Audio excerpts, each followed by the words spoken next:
All right, guys, I know these videos don't get a lot of views, but sometimes I think I owe it to you guys to let you know how somebody won some of the contests that I have on here, some of the puzzles. That way you understand how I run some of these. And again, you have a direct hand in how, this isn't a contest where you just put some wacky thing in the comments and then by random chance you win. I find those kind of lame and kind of, there's no effort in it, right?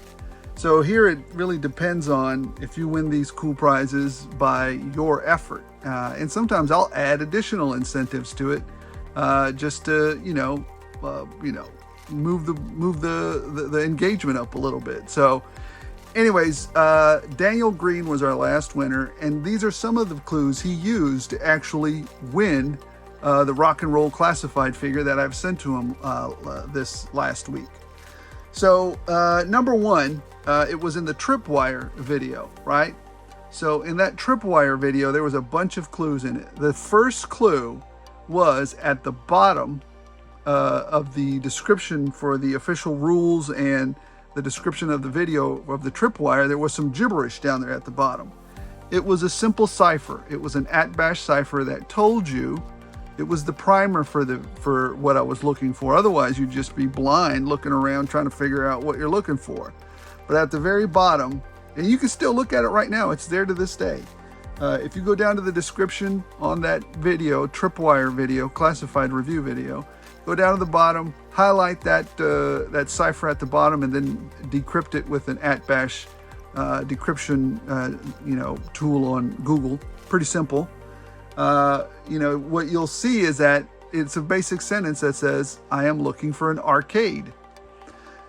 Now, in the review, there were all the indications or all the clues that were needed to solve this. And let's just go over them real quick. It won't take but a few minutes.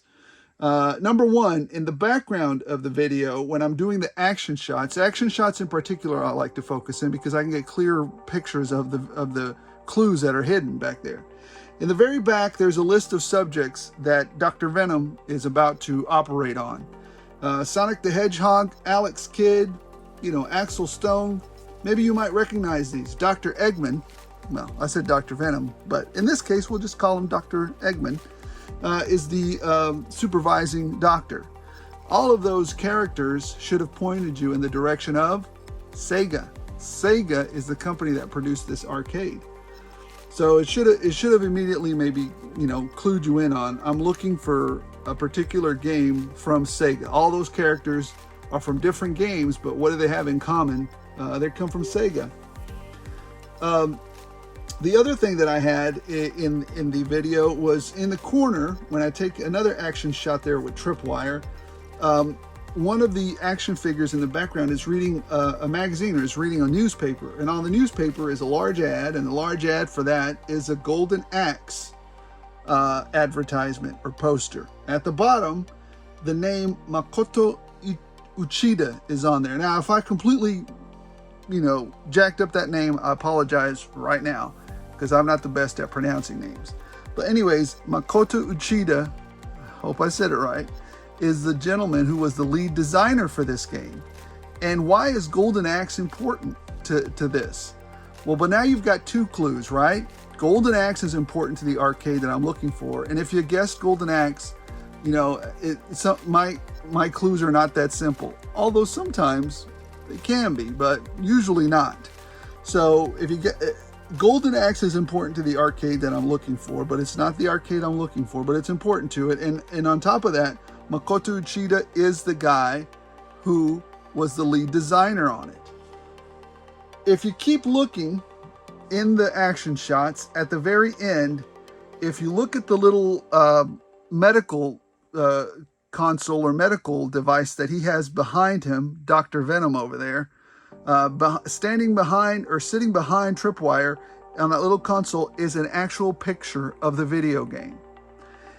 Anybody who's ever played the arcade that I'm looking for has seen that hot dog stand or that opening scene because it's in the game. It's part of the opening scene of the game. So it should have, that should have at least stayed with you because actually I had to kind of use some tacky to stick that little picture in there, because behind it is the actual picture that's on the device.